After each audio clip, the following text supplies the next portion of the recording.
Овсын 90 жилгээ тэр Монгол Өхийн баяр гэдэг тэр том наадам болгочих шүү. Ахын дуу улсын харьцаг золтой бүх тэр том аль болох тэр олон бүх зугуулсан.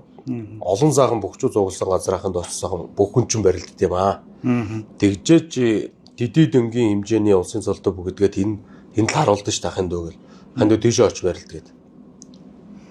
Тэгэл би чинь заахаа гээл ерөөсө машиндаа сууж аваад тагвчлаа. Тэгэл замдаа явж байгаа л онгоцны билет зохицуулаад тэгэл овсын наадамд очиж барилдаад. Тэгээд нөгөө дуулантай нөгөө овсын 90 жил чинь тэгж болсон шүү дээ. Тэгсэн. Тий. Тэгвэл шүү Монгол орныг ерөөхдөө баруунаас нь зүүн дэшинд хөлөнд болсон байж тийм тий. Ер нь бол тийм. Тэгээд тухайн үед одоо би чинь их нэртэйгээ одоо анх танилцсан. Ер нь бол 90 жилийн барилдаан гол биш. Их нэртэйгээ уулзах тэгээ найзгантайгаа уулзах л одоо тийм бодол байл шүү дээ. Тэгээд овсын 90 хатам аавдаас харагчих гад бас тий. Тэгэхээр тэр үчирээс наваа танд мэдэг байсан уу? Мэдээгүй. Юу ч мэдээгүй байсан. Тэгэл барилдаан жилийн дөөлөнтэй боллоо тэгэл би тэгэл сайхан барилдаан болоод өнгөрсөн тэрс.